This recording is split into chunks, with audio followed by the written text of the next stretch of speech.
What's bracking, guys? Welcome to this U.S. men's national team versus Bosnia match reaction. We're going to talk about what we learned, some thoughts on how some players perform, and kind of an outlook for the future of the U.S. men's national team. So obviously, the first thing that stands out if you watch the game is that there's no creativity in the midfield, and that's kind of a Berhalter specialty, playing with two eights who aren't creative enough. And that's really what we saw a lot before McKennie and Musa were able to pull the strings in the midfield. And yeah, that's what would happen tonight with Roldan and Acosta and Christian Roldan. Roldan is pretty much the Tony Snell of the U.S. men's national team. He runs around, does cardio. He doesn't really even win duels. At least Roldan and Acosta can win duels. Doesn't create chances. Just kind of plays it safe. Doesn't really do all too much. Roldan and Acosta, he does win duels at least, but that's kind of why he's been in the national team picture, because of that performance as a 6 against Mexico, but he clearly should only be in the conversation as a 6, because as an 8, he does not have the technical ability. I think he's like fine in CONCACAF level opponents, like coming off the bench as an 8 just to kill off a game, but actually asking him to create and hold possession. Some of the passes I saw him attempt to complete were terrible, just awful, like schoolboy passes that you wouldn't see. I understand these players are not technically in season form, but it's just some stuff that you would not see from someone who Berhalter considers as an 8, and he's not. He's clearly not. And looking at some of the players who did come on, it's clear Cole Bassett is ahead of both Roldan, Acosta, and definitely Sebastian Lletget as an option. If we're going to look at MLS midfielders who should be called up, Cole Bassett should certainly be in the picture over them, because he's actually goal dangerous. He gets in good spots. He scored a lot of goals in MLS, and he scored the match-winning goal in the end. But looking at some other players here, Matt Turner, he's always sure-handed as a shot stopper, and I would like to maybe see him subbed off for Slonina to get some minutes. That's fine, because I understand part of this camp is try to get some players who may play fit in time for the January window, the January World Cup window. Brooks Lennon, he looked fine at some moments. Other times he was hitting like just terrible crosses, and he's just not the answer, immediate answer, future answer, anything at the right back spot. He can maybe fill in on occasion in like a Gold Cup or something. He's nothing more than that. And I would like to see maybe Justin Che get some minutes. Of course, Brian Reynolds came on the end and looked much more dangerous in those few minutes he played. Walker Zimmerman, I think he played for fitness purposes for the most part, and I think he looked pretty good. You know what you're going to get from him with those duels. He's so good in the air, and that's what he did for the most part. But he looks a little bit better on the ball. I think he's improving that aspect, but really was just there to get fitness for the game. Henry Kessler didn't really have to do too much. Can't say too much about him. George Bello, I think he's getting, obviously, from some bigger U.S. men's national teams fans who wanted to see Jonathan Gomez play more. I think it was good that he played the minutes he did, in the aspect that we saw that he's just not ready yet. He's not ready yet, and he's not the answer to the left back spot. And maybe Jonathan Gomez is an immediate answer as well as a future answer. He only played 9 minutes or so, but he in the end created the goal. He's really good on the ball. He gets forward, and I think he's a much better player even at the moment than Anthony Robinson, in my opinion at least. I've never been a big Anthony Robinson fan. Anyone who's followed me on Twitter, seen previous videos, I think Anthony Robinson is just a very basic North and South player who uses kind of a pace merchant per se, who kind of makes up for his mistakes positionally, and can make some things happen, obviously, with the pace on the wing when he gets forward, but his crossing ability, his technical ability, his vision isn't there, and that's why I really think we need Jonathan Gomez to kind of possibly be that future left back if he does not change to Mexico. Certainly could change to Mexico considering what he saw on the pitch today, but Johnny Carlos, I think with him, you see him wanting to be on the ball, getting good spots, trying to switch play. He's obviously good technically, comfortable on the ball. I think it's out. Just with him, it's the fact he's not playing with the proper players around him. You're playing with 2 8s who are just not very good in Roldan and Acosta. And hopefully this match in the end teaches Berhalter that those two are not the answer, never should be playing as an 8.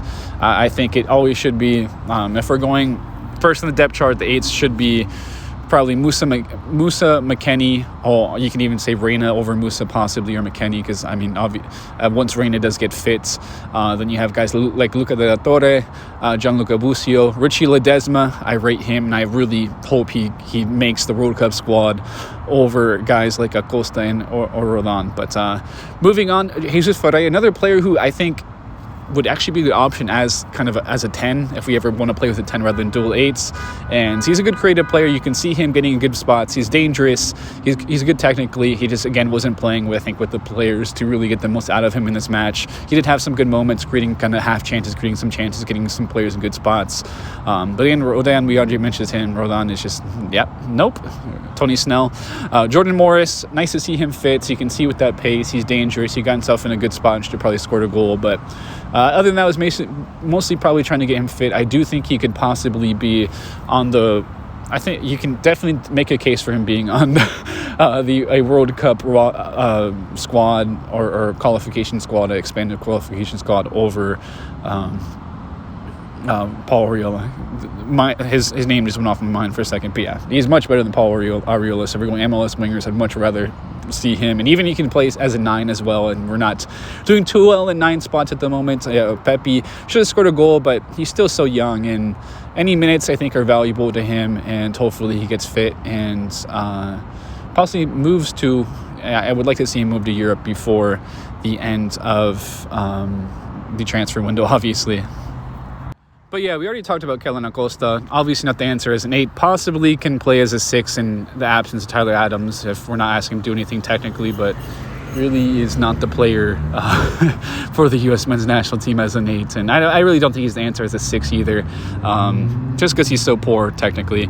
But looking at some of the subs who came on, obviously talked a bit about Jonathan Gomez. I do think he could be the left back of the future. He's so good technically. He's good attacking wise. I mean, he's goal dangerous and he's a good attacking fullback. And as he gets older, he'll obviously improve, fill out more physically, and he'll improve tactically playing in a league like the Spanish league, playing in the second division for Real Sociedad B. So, yeah, I hope he chooses the U.S. men's national team because we're just not at the level we should be at the moment with some of the players on this squad. Cade Cowell, he's still young and he's pretty raw, but I think he can be a good player in the future as well. Of course, Brian Reynolds, kind of similar player. He's good going forward, just has not played enough first-team football to really make his way into the picture as a right back immediately, but could certainly be there in the future. Jackson Yule, trash, not a very good player. Some other guys who came on, Zardes, you know what you get from him. Cole Bassett looked pretty good. But other than that, I think what we learned is, Roldan, Acosta are not good enough. Bayo's not ready yet. Berlin, not an answer at right back. And again, please, Greg Berhalter, move on from Roldan and Acosta. And I think also, if we have learned something, it's that Berhalter has to move on from the players like Roldan and Acosta, as well as Legit, if we want to make any noise in the World Cup, because they're clearly players who could certainly maybe get some results in Gold Cups against lower opponents in CONCACAF, but they're never going to be the answer in the future. In the future, we obviously want to be a team that's competing at the high level, winning a World Cup, making noise, getting to the quarterfinals, semifinals, if at least maybe in this next World Cup, if not more. So. And obviously those players are just not at that level. They never will be. If they can't perform, create chances against a Bosnian domestic side, they're not going to do anything against World Cup level opponents. That's just the reality. And it's pretty clear that Berhalter is pretty stubborn. And hopefully it seems like he has learned at times when he's had to.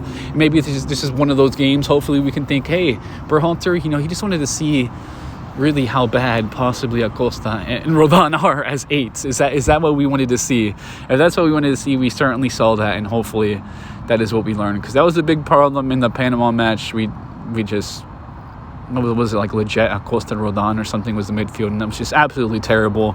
It was awful football. Nothing going for us. Nothing being created.